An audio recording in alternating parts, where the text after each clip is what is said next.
Olha, no Mato Grosso, manifestantes ainda estão nas ruas, tentando fazer alguns bloqueios em estradas. E a gente conversa agora para falar sobre ainda os protestos pelo país com o deputado federal pelo PL do Mato Grosso, José Medeiros. Tudo bem, deputado? Bem-vindo ao Jornal da Manhã. Bom dia a todos que nos assistem.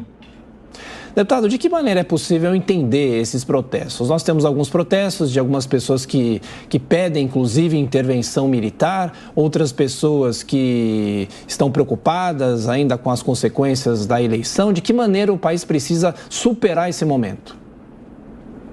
Olha, isso é fácil de entender. Quando você começa um processo que ele não é transparente, você acaba chegando a esse tipo de coisa. E eu tinha essa preocupação desde o início, tanto é que pedi o afastamento do ministro Alexandre de Moraes desse processo, porque eu temia que algo dessa magnitude acontecesse. Eu sempre disse, ele era funcionário de um dos candidatos. Ele foi para o Ministério da Justiça do Temer por causa de um desses candidatos. E ele foi para o STF por causa de um desses candidatos. E aí ele vai conduzir um processo eleitoral que esse candidato está na eleição, não fazia sentido. Então, e aí ele vai para o pleito eleitoral tomando medidas só para um lado. Então, quando sai o resultado da eleição, obviamente que uma parte sai com gosto de caixão velho na boca e aí tem como nexo causal tudo isso. E para acabar de ter a cereja no bolo, ele passa a impressão de que o processo tá maculado. Por quê? Quem abre a boca e diz alguma coisa sobre o processo, ele censura. Então, quando você cala a boca das pessoas, fica tudo muito complicado. Parece o sujeito que chega com batom em casa, na camisa, com cheiro de álcool, perfume diferente, a esposa tenta procurar o que está acontecendo, ele manda ela calar a boca e fica bravo. Então, ela que tinha alguma dúvida, né? Quase certeza, passa a ter mais do que certeza disso. Então, esse é o momento que nós estamos vivendo. Quem bagunçou isso tudo aí tem um nome e endereço CPF, ministro Alexandre de Moraes e mais um ou dois coleguinhas dele lá. Roberto Mota. Bom dia, deputado. Algumas pessoas, alguns jornalistas se referem a esses manifestantes com desprezo, com ofensas, chamando os manifestantes de arruaceiros, de golpistas. Mas eu conheço várias pessoas que foram se manifestar. São muitas das mesmas que se manifestavam no passado. São famílias, pais, mães com crianças. São trabalhadores que estão tentando expressar o seu sentimento, né? Quando um outro grupo se manifesta, a gente vê pessoas indo à rua pedir a ditadura do proletariado, né? Pedindo a implantação do socialismo. Essas manifestações são aplaudidas como democráticas, são louvadas. Agora, quando as pessoas vão pedir de volta a liberdade, elas recebem de quem deveria apresentar a verdade, elas recebem ofensas. Como é que o senhor vê essa situação? Olha, o Mão Santa dizia que o PT, quando não está mentindo, está roubando, quando está roubando, está mentindo. E é a pura verdade. Isso meio que contamina também um pouco da militância, principalmente na questão da mentira. O que nós vemos é que a América Latina está toda contaminada. Você veja que na Nicarágua tem até uma lei agora para que quem falar qualquer mentira, quer dizer, mentira do ponto de vista do Daniel Ortega, ele vai preso imediatamente. Aqui no Brasil está caminhando muito próximo disso. Então, o pensamento contrário aqui, ele está proibido. Nós estamos muito perto daquele pensamento do livro 1984, do George Orwell, né? O que a gente sente é que essas pessoas, elas não têm nada de democrática, elas têm a democracia são elas, democracia é o Lula e o pensamento delas. Se você for contra elas, ou se você pensar diferente, você está contra a democracia e o Estado de Direito. Então, por que essas pessoas todas estão aí? Porque elas estão sabendo que, a partir de agora, o comércio delas, a partir de agora, a vida delas está em total perigo. Nada mais tem segurança, não tem segurança jurídica mais para nada.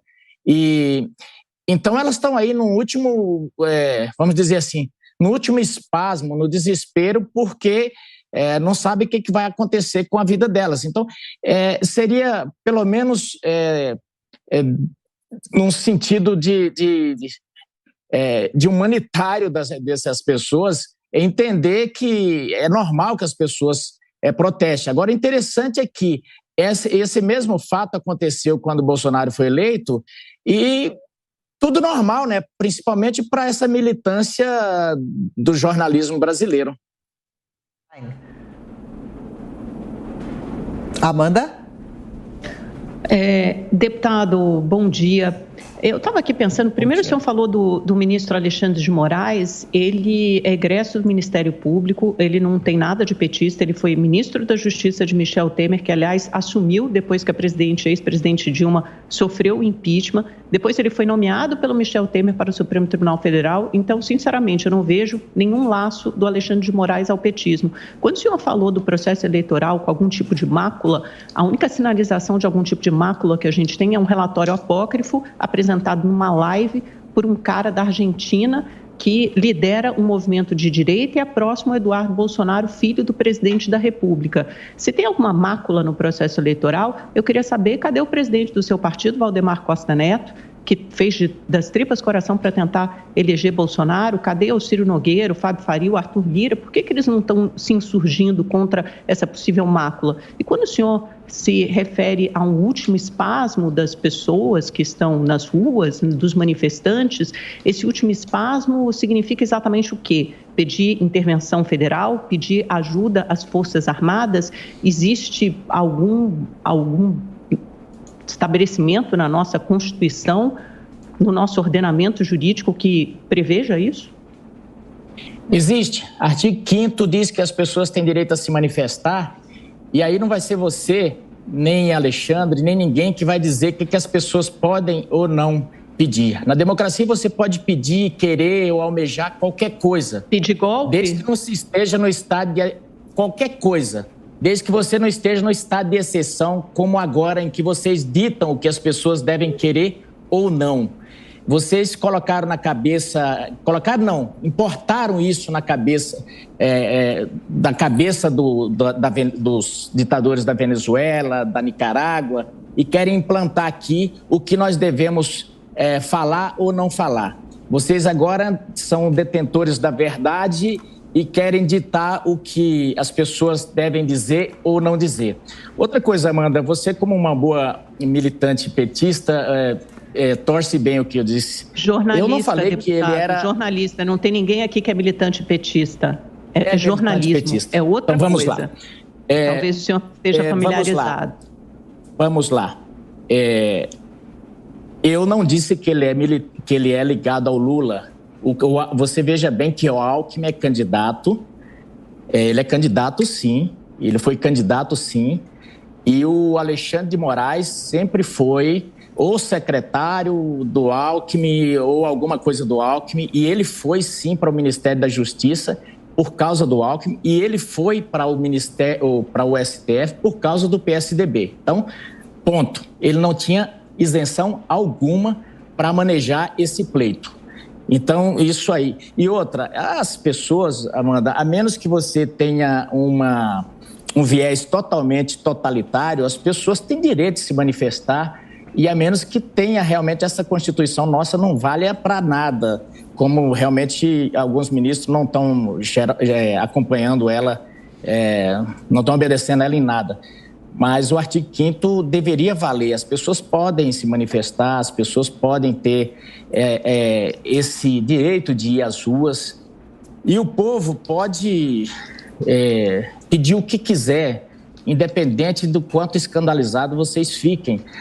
Vocês não ficam escandalizados, por exemplo, quando uma turba entra na esplanada dos ministérios, quebra tudo, toca fogo, arromba as portas do Congresso e ocupa a mesa. Vocês não ficaram nem um pouquinho vermelho com isso. Isso não era nada contra a democracia.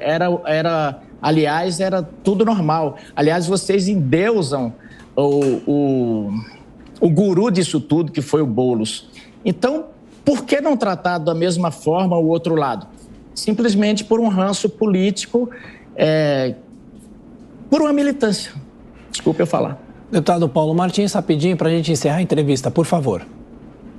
Deputado José Medeiros, eu já abordei aqui em outras intervenções sobre a questão da imunidade parlamentar.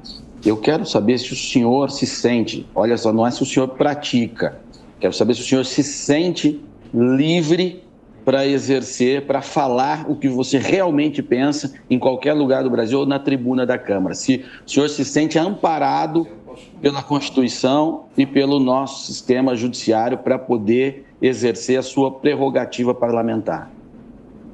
Olha, eu até falo, mas minha esposa e filhos vivem no desespero aqui, sabendo em que momento que eu serei preso ou que momento que minhas redes serão tiradas do ar. Então, eu vivo em constante desespero aqui em casa. Então, isso é um absurdo que a gente, num país que se diz livre, a gente possa viver numa tensão dessa aqui. Eu vou falar e sempre falarei. Eu digo que hoje mesmo vou protocolar talvez o 4º ou 5º pedido de impeachment contra o Alexandre de Moraes, mas porque eu penso que as pessoas que votaram em mim não podem ficar sem uma representação.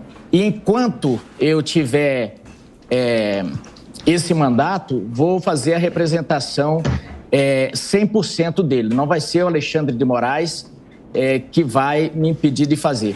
Mas eu sei que talvez seja por pouco tempo, porque a legitimidade que a maioria, e eles dominam os meios de informação, a Amanda é uma dessas representantes, talvez uma das melhores e mais competentes dela, mas eles dominam os meios de informação e a verdade que fica é a deles. E vão demonizando todos esses que se contrapõem, e a tendência é que daqui a uns dias ou cassem esses mandatos ou vá prendendo um por um. Deputado José Medeiros, obrigado pela entrevista à Jovem Pan. Bom trabalho. Muito obrigado.